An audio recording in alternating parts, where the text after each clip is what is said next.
Good morning students. In this video I am going to discuss an experiment named to find grating element of given diffraction grating. So this is the aim of our experiment. In this video basically I will cover the experimental setup and how to take the readings of the experiment. So we are going to study the experimental setup of this apparatus and the procedure and calculation part.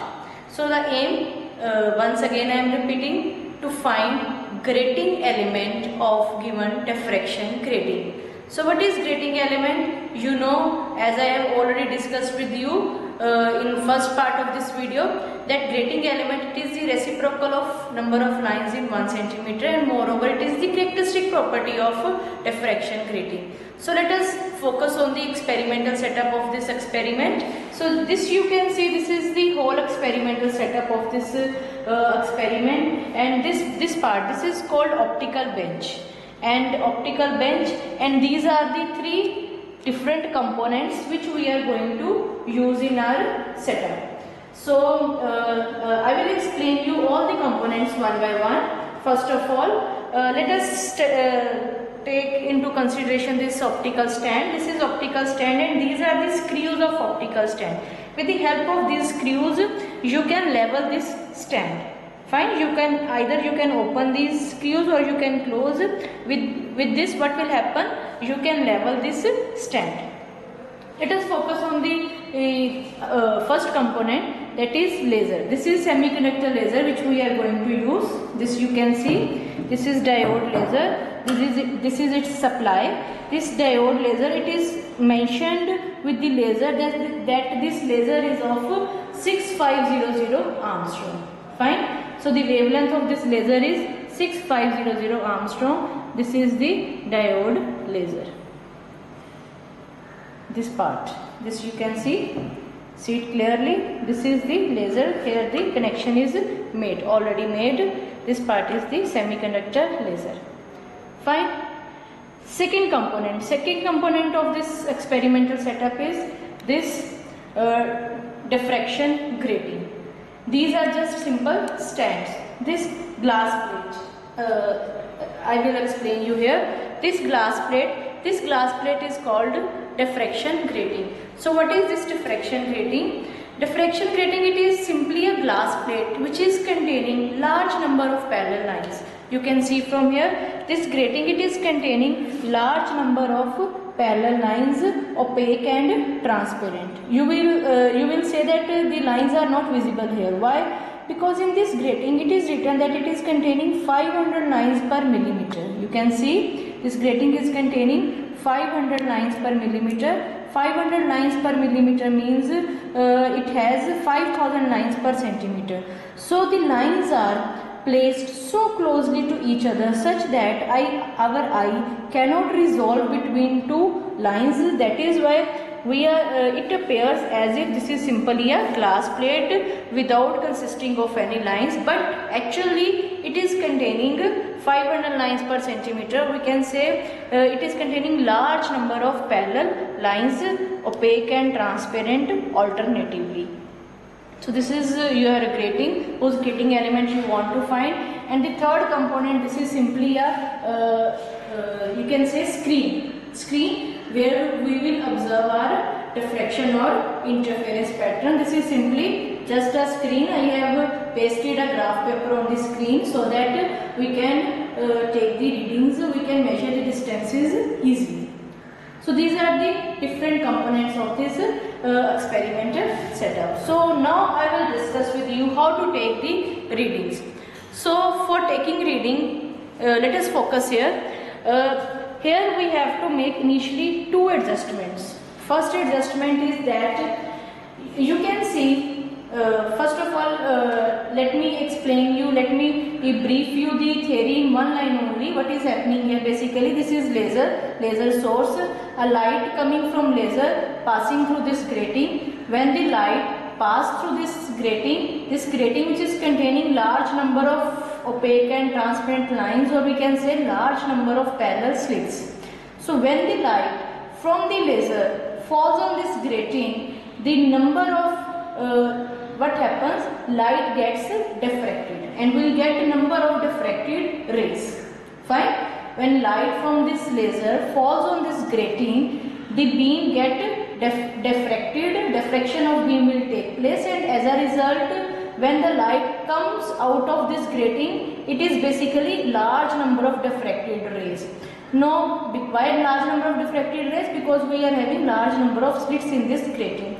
So all these diffracted rays, when they are propagating further, when these rays are moving further, they are undergoing superposition, and hence interference of those waves take place, and as a result we will get a pattern on the screen, and this is the pattern which we are getting on the screen. It is basically combination of diffraction and interference phenomena, or we can say this is combination of diffraction and interference pattern. So on the screen we are getting a pattern which is combination of interference and diffraction pattern. As I have already explained you in the theory part of this experiment, these are the 5 dots which you are getting on the screen. What are these 5 dots? The central one, it is called the central maxima. This first on the right hand side, this is called first order maxima, and the second dot on this right hand side, this is called second order maxima.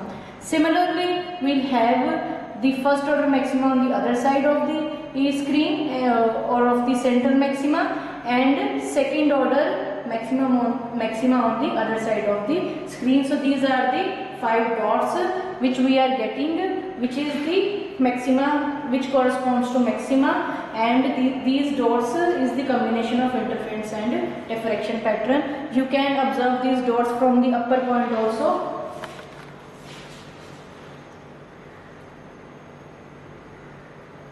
So these are the 5 dots which we are getting on the screen. So I was telling you that before taking the reading you have to make 2 initial adjustments. So what are those initial adjustments? The first one, please note, the first adjustment is that you have to keep all these dots in same line.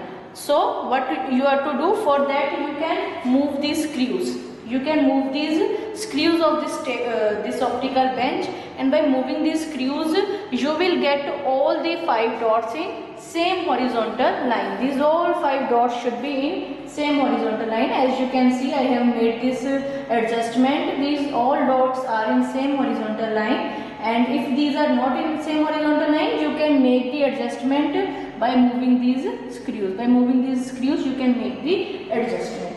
Done. This is the first adjustment. Now what is the second adjustment which you have to do? The second adjustment is that the distance of second order maxima from the central maxima. Distance of second order maxima from the central maxima on both sides should be approximately same. If it is not so, distance of second order maxima from the central maxima on both sides should be same, means x2 should be approximately equal to x2 dash. If these two distances are not same, you have to tilt the grating slightly. When you will tilt the grating or screen slightly, you will get x2 to be equal to x2 dash. Why? Because all these should be in same plane. These 3 components should be in same plane, and if these are not in same plane, then sometimes x2 is not equal to x2 dash. When you tilt the grating slightly, you will observe that x2 is equal to x2 dash. Fine. Now next is the reading part. So how to take the, let us focus here, how to take the readings. So this is the central maxima. You can see, this is the central maxima. And this is the first order maxima. So you have to note first distance, that is x1. What is x1? x1 is distance of first order maxima from the central maxima. So in this way, with the help of scale, you can take the reading. You can note this distance of first order maxima from the central maxima, and this distance you can observe it is approximately 3.4 centimeter. So this you have to take first reading, that is x1.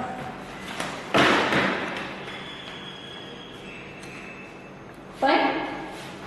So x1 is distance of first order maxima from the central maxima. Next reading is x1 dash. What is x1 dash? x1 dash is the distance of first order maxima on the other side from the central maxima. In this way you can take this distance, you can note this reading. So this is approximately also equal to 3.4 or 3.5. So first x1, this distance is x1 dash. The third reading which you have to take, that is distance of second order maxima from the central maxima. So this is x2. So you have to note x2, it is the distance of second order maxima from the central maxima. This is approximately 7.6 or 7.7. Fine. And next distance is x2 dash. What is x2 dash? x2 dash is the distance of second order maxima from the central maxima on the other side of the screen. So you can again note this distance. Fine. So in this way you can take these 5 distances, x1, x1 dash, x2 and x2 dash. The fifth reading which you have to take, that is the distance between grating and screen. So you can see here, this is the central portion of the grating. This mark is here, and this is the central part of the screen. From these two central parts you can note the distance between grating and screen. So this distance is approximate, it is 10.5. So 10.5 is the distance between grating and screen. So these are the 5 distances which you have to take. One is x1, x1 dash, x2, x2 dash, and then capital D. So let us have a look on this table. This is the table for noting the readings. This is the serial number. This is order. For first order n is 1. For second order n is 2. You have to take 2 readings for first order maxima and 2 readings for second order maxima. This is the distance of maxima from the central maxima. For first order these distances are x1, x1 dash. You will note you will write you will note down the observation taken by you. So we will note the x1 here and x1 dash here. Next, for second order maxima you can note distance x2 here and x2 dash here. Find correspondingly you will find sin theta. Sin theta, it is xn over d square plus xn square under the root. This we have already discussed in theory part of this experiment. So in first case, for corresponding to x1 you will get sin theta 1, and by putting the value of x1 and d. What is d? Small d, it is distance between grating and screen. So when you put x1 and d here you will get sin theta 1.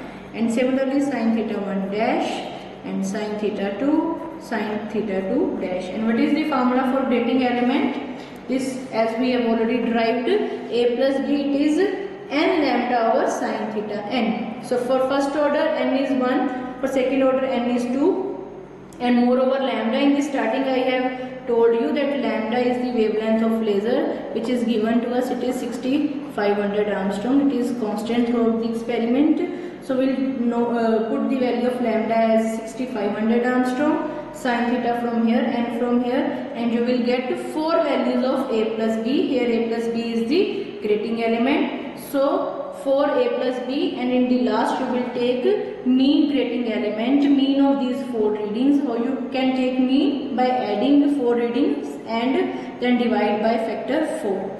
You will get mean grating element, it will be in Armstrong, and the actual value of grating element which I explained you earlier, how to note or how to find or how to calculate the actual value by using the information that this grating is containing 500 lines per millimeter or 5000 lines per centimeter. You can calculate the actual value. Whatsoever be the actual value for your case, you can compare your experimental result with the actual result, and in the last you will calculate percentage error. As the formula for the percentage error, you know, it is modulus of actual value minus experimental value divided by actual value multiplied by 100. So in the end you have to find the percentage error, and the percentage error, it should be less than 5%, because here we get very less percentage error. So this is the how you have to take the readings. So briefly, you have to note 5 distances, and then you have to make calculations. You have to calculate mean value of grating element. Then you have to compare your experimental result with the actual result. In the end, you have to calculate the percentage error. So this is all about this experiment, that is to find grating element of given diffraction grating. Thank you.